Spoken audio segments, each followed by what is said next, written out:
네, 오늘은 이사야 33장 1절에서 24절까지 말씀을 가지고 누가 타오르는 불과 함께 살 수 있는가 라는 다소 무서운 제목으로 하나님 말씀 전하도록 하겠습니다. 우리가 계속해서 이 표를 보고 있는데요. 오늘은 화 있을진저 호의 단락의 마지막 부분 아수르에 대한 하나님의 심판을 함께 살펴보도록 하겠습니다. 1세기 초에 인류는 기술의 승리를 상징하는 거대한 배를 만들었습니다. 요즘은 기술의 승리를 상징하기 위해서 AI 최신 모델을 발표한다든지 아니면 머스크처럼 화성으로 가는 우주선 로켓을 계속해서 쌓아 올리는 식으로 기술력을 과시하지만 그 당시에는 큰 배를 만들어서 해양에 대한 지배권 그리고 그 지배권을 유지할 수 있는 선박 건조 능력에 대한 기술력을 과시하는 것이 강대국들에게는 굉장히 중요했다고 합니다. 드디어 타이타닉이 출항을 했습니다.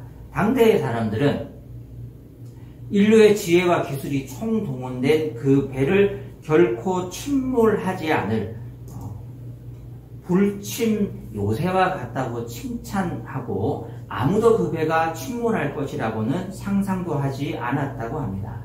그러나 1912년 4월 14일 밤 이 거대한 불침선은 차가운 빙산과 충돌했습니다. 인간이 만든 가장 견고한 요새는 불과 몇 시간 만에 북대서양 차가운 물속으로 사라졌고 1,500여 명의 인명을 앗아간 20세기 최악의 해양 참사로 기록되었습니다. 아까 영상에서도 보셨지만 이 비극은 우리에게 한 가지 중요한 질문을 던집니다. 우리가 믿고 의지하는 절대로 흔들리지 않을 것이라고 철석같이 믿고 있는 이 세상의 견고함이 무너질 때 우리는 과연 어떻게 할 수 있겠습니까? 오늘 살아가는 우리 시대도 마찬가지입니다. 우리가 견고하다고 믿고 있는 경제 시스템, 안정적이라고 생각했던 정치 질서, 그리고 우리를 지켜줄 것이라고 여겼던 여러 복지와 사회적인 안전망이 우리도 모르게 하룻밤 사이에 흔들렸고 또 지금도 제대로 회복하지 못하고 있는 것을 목격하고 있지 않습니까? 나라마다 차이는 물론 있었지만 국제보건기구 WHO는 2023년이 되어서야 5월 6일에 3년 4개월간의 코로나19 비상사태를 종료한다고 공식 발표했었습니다. 스페인 독감이 중세 유럽을 붕괴시켰다고 우리가 역사책에서나 배웠지 우리가 그 역사의 주인공이 될 줄은 정말 꿈에도 몰랐습니다. 3년 4개월간 우리가 다 겪었습니다. 인간관계가 단절이 되고 교육이 어떻게 망가져가고 부동산이 어떻게 이전과는 다른 모습으로 우리를 좌절시키고 경제가 어떻게 무너지고 교회가 어떻게 서서히 변하고 무너져 갔는지 우리가 다 겪지 않았습니까? 마치 거대한 배가 서서히 기우는 것처럼 세상의 불안은 우리를 두려움에 떨게 했고 아직도 그 상처가 다 아물지 않았습니다. 이사야 33장의 이 시대의 백성들도 동일한 위기 속에서 하나님께 질문했습니다. 모든 것들이 무너지고 있는 그 절망 속에서 우리 중에 누가 삼키는 불과 함께 거하겠으며 우리 중에 누가 영원히 타는 것과 함께 살 수 있겠습니까? 하고 괴로워하며 하나님께 질문했습니다. 이 절망스러운 질문이 오늘 말씀을 풀어가는 열쇠가 되고 또 오늘 우리에게 던지는 질문이기도 합니다. 괜찮은데 내 삶은 아무 문제가 없고 잔잔한 호수와 같고 파도도 치지 않고 모든 것이 다 해결됐고 나는 걱정 근심이 없어 라고 생각할지라도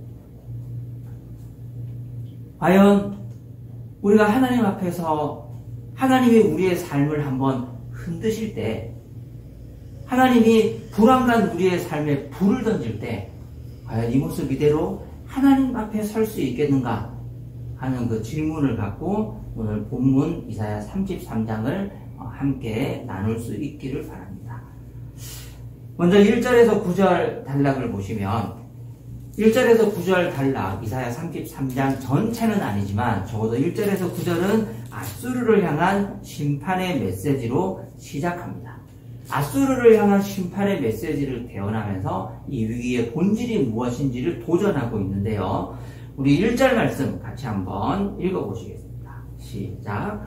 약탈 한번 당하지 않고 남을 약탈하기만 하는 자 너에게 재앙이 닥칠 것이다. 배반 한번 당하지 않고 남을 배반하기만 하는 자야 너에게 재앙이 닥칠 것이다. 너의 약탈이 끝나면 이제 내가 약탈을 당할 것이며 너의 배반이 끝나면 이제 내가 배반을 당할 것이다. 여기 1절에서 반복적으로 이야기하는 약탈 한번 당하지 않았고 배반 한번 당하지 않았던 그 나라, 그 대상은 바로 누구입니까? 아수르를 심판하는 메시지입니다. 아수르는 남을 배반하기는 해도 자기 스스로 한 번도 배반당하지는 않았던 그 당시의 초강대국이었습니다. 지금 여기서 계속해서 남을 배반하기만 한 자라고 너의 배반이 끝나면 이제 내가 배반을 당할 것이라는 메시지가 반복되고 있는데요. 지금 도대체 무슨 일이 일어났느냐면 역사적 배경은 이렇습니다. 하나님께서 아수르를 의지하지 말고 오직 하나님만 의지하라는 메시지를 계속해서 보내셨음에도 불구하고 히스기야를 비롯한 남왕국 유다의 지도자들은 아수르에게 줄을 댔습니다. 아수르와 동맹을 맺어서 아람과 북왕국 이스라엘의 침공을 막아내려는 계획을 짰습니다. 그것은 흔들리지 않는 불침 항모와 같다고 믿었습니다. 절대로 이 외교 동맹, 절대로 우리나라 유다를 지켜주기 위한 우리의 외교 정책과 정치적 결정은 우리나라를 침몰하지 않는 항공모함과 같이 만들어줄 것이다. 이것이 우리의 흔들리지 않는 바위와 같은 안전판이라고 철석같이 그 조약을 믿었습니다. 그런데 어떻게 합니까? 아수르가 차례대로 아람을 멸망시키고 북왕국을 멸망시킨 다음에 누구를 공격합니까? 한때 동맹이었던 남왕국 유다를 쳐들어온 겁니다. 그것이 우리가 나중에 살펴보게 될 히스기야의 도전과 하나님 앞에서의 처절한 몸부림과 기도입니다. 그것이 조약을 휴지 조각처럼 내던지고 남왕국 유다를 배신했던 아수르의 배반입니다. 절대로 흔들리지 않을 것이라고 믿었고 우리의 이 정책이야말로 우리가 아수르를 우리 편으로 끌어들인 것이야말로 정말 기적적인 협상이고 성공적인 외교 정책이고 이로 말미암아 우리는 아람이나 북왕국 이스라엘이나 이집트나 다른 나라와 같은 멸망의 길을 가지 않을 것이라고 철석같이 믿었습니다. 마치 우리가 혈맹이라고 하는 미국을 믿지 않습니까? 철석같이 믿고 정말 트럼프는 미국은 무슨 일이 있어도 우리 남한을 지켜줄 것이라고 믿고 있는데 지금 미국이 어떻게 하고 있습니까? 야, 너희들 외환 보유고의 84%에 달하는 그 돈 우리한테 줘. 선불이다. 대출 안 돼. 전액 현금이다. 그거 전부 다 가지고 와. 이렇게 압박하고 있지 않습니까? 북한이 우리를 쳐들어와도 중국이 우리를 압박해도 동맹인 미국은 우리를 배신하지 않을 것이라고 많은 사람들이 믿고 있는데 어떤 동맹이 외환 보유고의 84%를 내놓으라고 협박합니까? 어떤 사람이 우리 집에 와서 당신 통장에 1억이 있네요. 8,400만 원 주시죠. 그럼 그게 친구입니까? 그게 이웃이에요? 그게 믿을 만한 사람입니까? 강도죠. 아무리 안전하다고 생각해도 아무리 이것이 탁월한 동맹이라고 생각해도 언제라도 배신당할 수 있는 것처럼 지금 남왕국 유다의 상태가 딱 그러했습니다. 당시에 남왕국 유다 사람들은 굉장한 절망감에 빠졌는데요. 8절을 보시면 큰 길마다 위협하여 행인이 끊기며 적이 평화조약을 파기하며 증인들이 경멸을 받으며 아무도 존경을 받지 못한다고 이야기합니다. 여기 말하는 저기 평화조약을 파기하는 이 평화조약이 바로 아수르의 배반입니다. 동맹을 깨고 우리를 침공할 줄은 몰랐는데 쳐들어오는 겁니다. 이것이 오늘 본문 1절에서 9절에 남왕국 유다가 겪고 있었던 위기입니다. 국가적인 차원에서 이런 위기와 어려움이 얼마든지 일어날 수 있지만 여러분, 우리의 삶 속에서도 얼마든지 이런 위기는 일어날 수 있습니다. 나는 절대로 당하지 않을 것이야. 나는 절대로 속지 않을 것이야. 나는 무슨 일이 있어도 내 노후를 완벽하게 지켜낼 것이야. 나는 누구보다도 건강해. 나는 내 건강을 지키기 위해서 많은 에너지와 시간과 재정과 지혜를 쏟고 있어. 누가 내 삶을 흔들 수 있을까? 그럼 누가 장담합니까? 누가 내 노후를 장담을 해요? 언제 어디서 무슨 일이 어떻게 튀어나와서 평화조약이 휴지 조각이 될지, 내 건강이 어떤 방식으로 무너져 내릴지, 어떻게 우리 집안이 무너져 내릴지, 어떻게 우리 교회가 망할지, 어떻게 내 직장이 망할지, 그것은 그 누구도 장담할 수 없는 일입니다.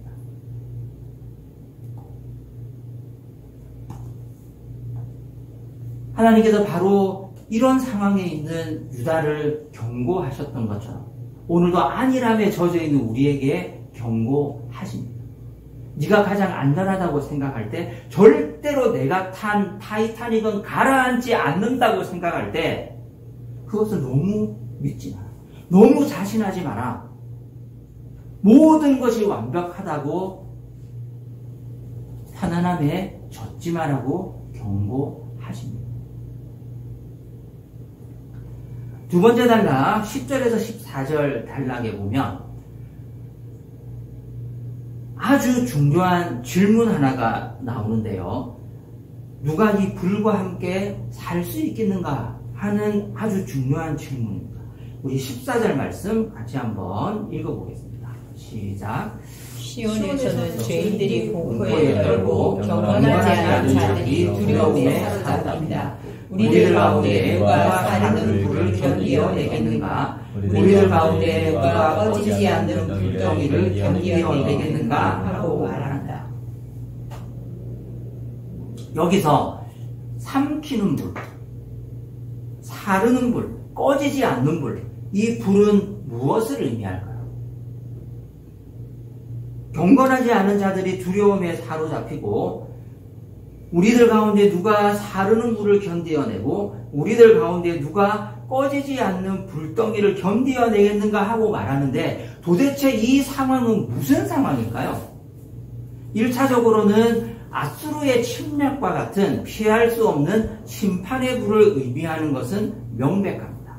그러나 표면적으로 일어나는 봐라! 너희가 가장 믿고 있었던 아수르와의 외교 동맹이 너희를 사르는 불이 되어서 나라가 망하게 생겼는데 이 전쟁의 불길 앞에서 누가 살아남을 수 있겠느냐? 이제 다 죽을 수밖에 없다라는 경고는 맞습니다. 그러나 조금 더 깊이 들어가면 이 불은 바로 거룩하신 하나님의 임재를 상징하는 겁니다. 하나님은 이 전쟁을 통해서 아수르의 침략을 통해서 안일함에 젖어있는 유다를 뒤흔드시는 거예요. 하나님은 유다의 안일함과 죄와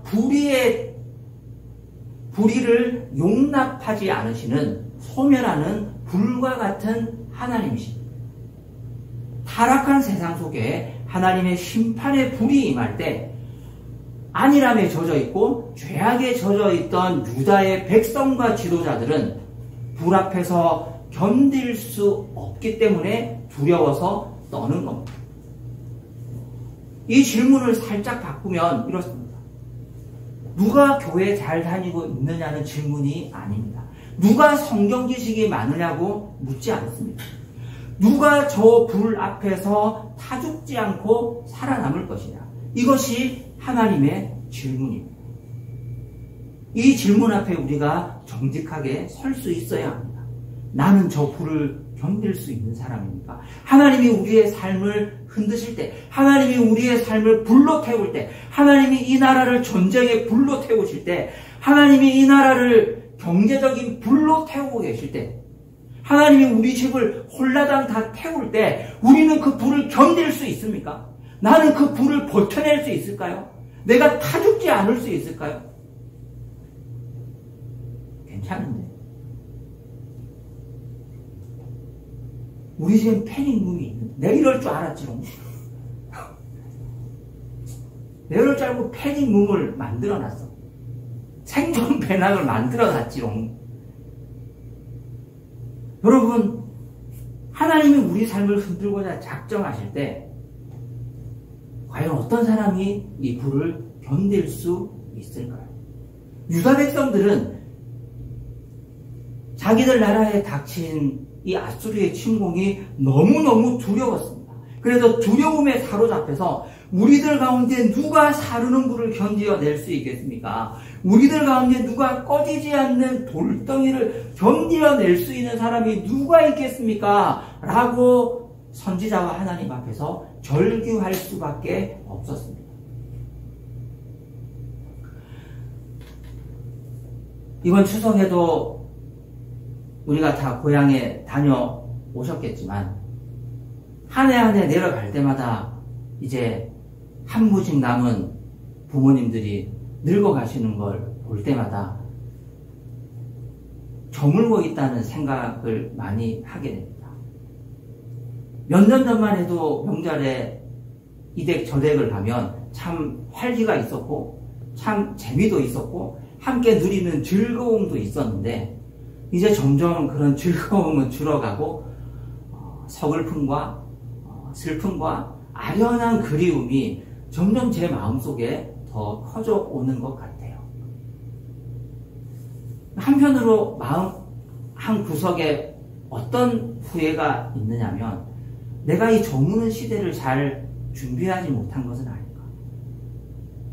이렇게 저렇게 어른들이 돌아가시고 늙어가고 집안이 저물어 가는 것은 예견된 일이었는데 그것을 잘 대비하지 못하고 준비하지 못해서 지금의 이 서글픔들이 많이 커졌던 것은 아닐까 하는 생각을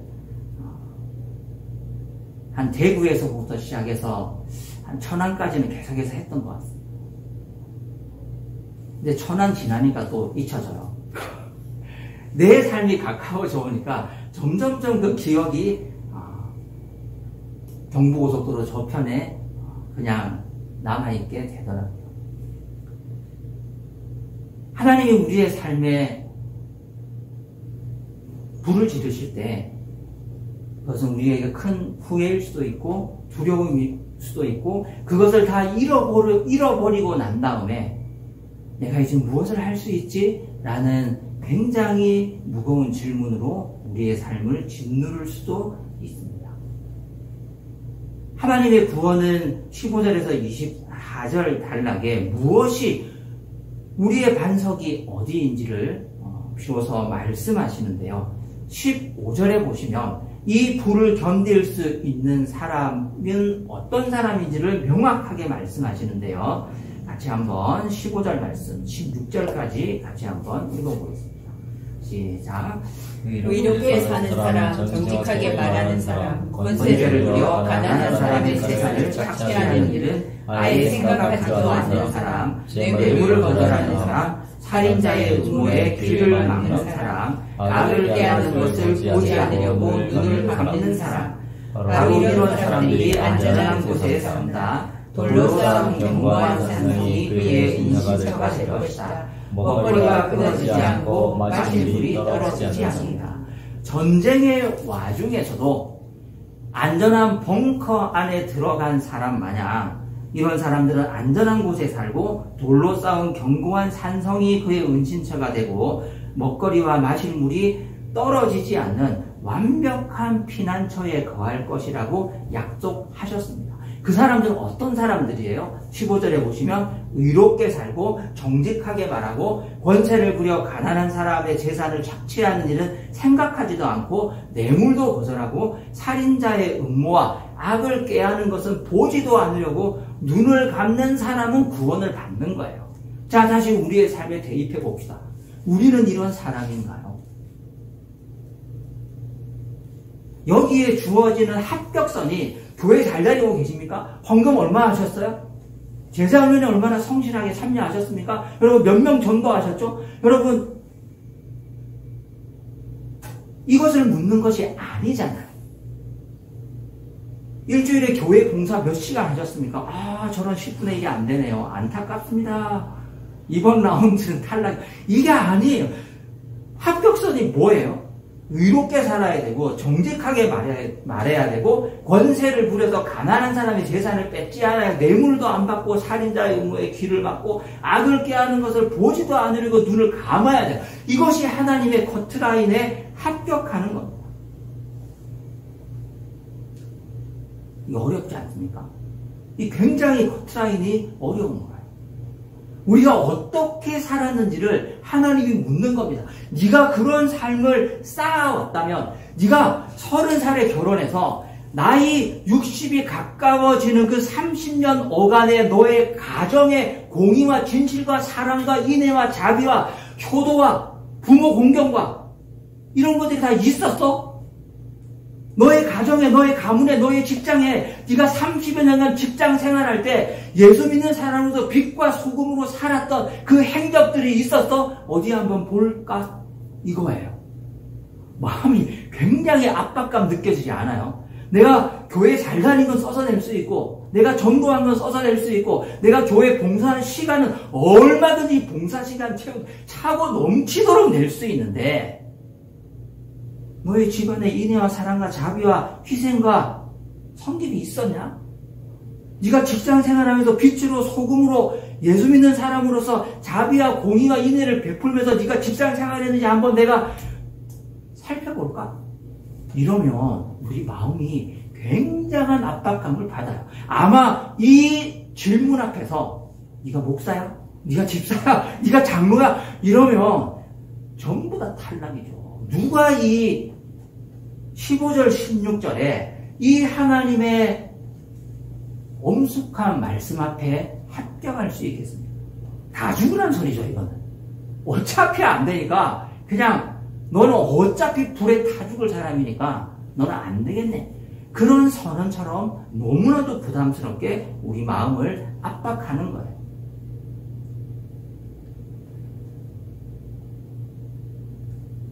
이렇게 의로운 삶을 산다는 것은 무엇일까요? 내가 정말 하늘을 우러러 한 점 부끄러움 없이 살았고 잎새에 이는 바람.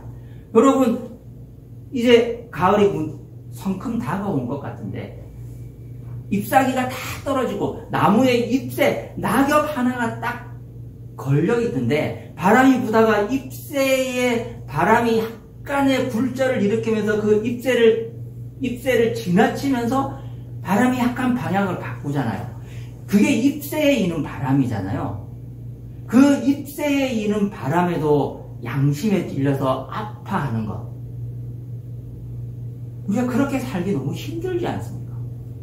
하늘을 우러러 볼 필요도 없어요. 우리 늘 양심에 찔리는 죄인들이기 때문에. 우리가 이렇게 살지 못했다는 것은 너무나도 분명하기 때문에 내가 자식 노릇도 잘 못했고 부모 노릇도 잘 못했고 교사로서 목사로서 집사로서 장모로서 아내로서 남편으로서 다 기준치에 미달하면서 살았다는 것은 들춰내지 않아도 너무 분명한 사실이기 때문에 잎새에 이는 바람에 왜 괴로워합니까? 태풍만 봐도 날아갈 인생이 우리 인생인데요. 이렇게 의로운 삶을 산다는 것은 무엇일까요? 그 의미가 무엇일까요? 단 한 가지만 분명하면 됩니다. 서론에서 말씀드린 결코 가라앉지 않는 배, 타이타닉 이야기로 돌아가고자 합니다. 배가 침몰하던 그 위기의 순간 모두가 구명보트를 서로 먼저 차지하기 위해서 아우성이 될 때 소금이 뿌려진 미꾸라지 마냥 북대서양 차가운 바다에서 가라앉지 않기 위해서 몸부림치고 있을 때 스코틀랜드 출신의 침례교 목사였던 존 하퍼라는 목사님은 다른 선택을 했습니다. 자신의 6살 난 딸과 함께 타이타닉에 올랐을 때 D.L. 무디의 이름을 딴 무디 교회에서 설교할 계획을 갖고 그 배를 타고 가다가 배가 가라앉았습니다. 그는 자신의 딸을 구명 보트에 태워서 먼저 보냈습니다. 그리고 자신에게 주어진 구명조끼를 다른 사람에게 양보했습니다. 그리고 다시 가라앉고 있는 타이타닉호로 되돌아갔습니다. 그리고 마지막 순간까지 이렇게 외쳤습니다. 예수 그리스도를 믿으십시오. 그러면 구원을 받을 겁니다. 제가 잠깐 이 대목에서 생각했습니다. 나 같으면 어떻게 했을까? 저는요, 살아남아서 무디 교회의 설교단에 서서 여러분 하나님의 은혜로 제가 가라앉는 타이타닉호에서 살아남아서 이렇게 여러분 앞에 섰습니다. 이 하나님의 은혜를 함께 나누고자 합니다. 이러면 전부 다 울지 않았을까요? 저는 아마 그렇게 했을 것 같아요. 그렇게 이 존 하퍼 목사님은 타이타닉호와 함께 복음을 전하다가 돌아가셨습니다. 그로부터 4년 후 캐나다 온타리오에서 생존자 모임이 열렸습니다. 그때 한 남자가 앞에 나가서 간증을 했습니다. 그 젊은 청년이 배 조각에 매달려 있는데 존 하퍼 목사님이 그에게 왔다고, 주 예수 그리스도를 믿으십시오. 그러면 구원을 받습니다. 자신이 그때 거절했습니다. 나는 거절했습니다. 그런데 또 조금 있다가 이미 사라진 줄 알았던 존 하퍼가 다시 와서 또 동일한 복음을 전할 때 그때 자기 눈 앞에 자기 발 아래 시퍼런 바닷물을 내려다보면서 예수 그리스도를 영접하고 지금 이 자리에 서 있을 수 있다고 간증을 하면서 그가 이런 말을 남겼습니다. 저는 존 하퍼의 마지막 피 전도자입니다.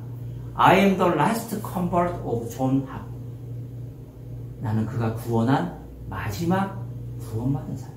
나는 그로부터 복음을 듣고 회심한 그가 이 지상에서 마지막으로 복음을 전하고 구원받게 한 마지막 생존자입니다. 우리가 발딛고 선 세상이라는 배는 영원하지 않습니다. 우리의 인생은 영원하지 않습니다. 우리의 인생은 완전하지 않습니다. 언젠가는 흔들리고 깨어질 수 있습니다. 그때 우리를 지켜주는 것은 우리가 쌓아 올린 재물이나 명예나 연금이나 우리의 스펙이 아닙니다. 오직 하나님을 경외하며 하루하루 살아낸 의로운 삶, 그 삶이 우리의 영원한 요새입니다. 여기 이 본문에 있는 정직하게 말하고 사람의 재산을 착취하는 일을 생각지도 않고 뇌물을 거절하고 살인자의 음모에 귀를 막고 악을 꾀하는 것은 보지 않으려고 눈을 감는 것은 무엇을 확실히 붙들고 있을 때 가능한 겁니까? 마지막 죽어가는 순간에서도 살 수 있는 길을 외면하고 내가 죽더라도 한 명이라도 더 구원하고 천국 가야겠다. 존 하퍼가 마지막에 붙들었던 것은 무엇일까요? 주 예수 그리스도의 구원의 복음입니다. 그것을 확실히 믿고 거기에 목숨을 걸고 살아갈 수 있는 사람들의 삶의 결과가 뭐예요? 이겁니다. 그러므로 우리가 점검해야 될 것은 무엇입니까? 내가 어디에 목숨을 걸고 있느냐? 내가 무엇에 생명을 걸었느냐? 내가 무엇 때문에 이 가라앉고 있는 배에 다시 올라가서 주 예수 그리스도를 믿으십시오. 그러면 구원을 받을 것입니다. 4년 후에 그 젊은 남자가 생존자 모임에 나가서 나는 존 하퍼가 회심케야 마지막 이 지상에서의 열매입니다라고 간증할 수 있는 그 한 생명을 위해서 목숨을 건 거 아니겠습니까? 우리가 왜 살아갑니까?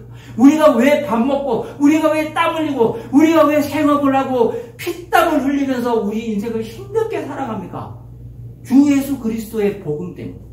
그것이 확실하다면 우리는 이것을 다 살아낼 수 있는 사람입니다.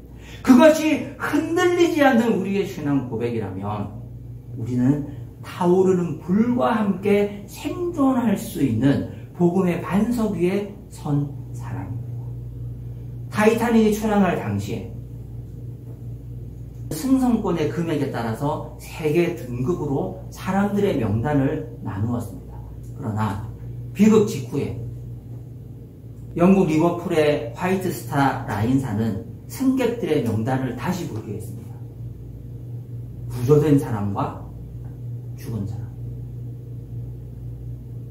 하나님의 심판대 앞에 섰을 때 강남에 사는 사람, 인천에 사는 사람, 잘생긴 사람, 못생긴 사람, 학벌 좋은 사람, 안 좋은 사람, 이렇게 우리의 명단을 나눌까요? 하나님의 심판대 앞에 섰을 때의 명단은 딱 하나밖에 없어요. 산 사람과 죽은 사람입니다. 하나님의 복음과 함께 산 사람과 그렇지 못한 사람으로 우리의 인생이 평가받고 모든 사람들의 삶이 나뉠 것입니다. 우리의 삶을 정직하게 비추어 보십시오. 세상의 헛된 안전을 쫓지 않고 오직 공의와 정직으로 복음으로 하나님 앞에 서기를 결단하십시오. 그리해서 어떤 위기와 심판의 불이 닥쳐와도 흔들리지 않고 견고한 바위이신 주님 안에서 참된 평안을 누릴 수 있는 복음의 안전한 그 말씀 안에 거할 수 있는 우리 모두가 될 수 있기를 간절히 바랍니다.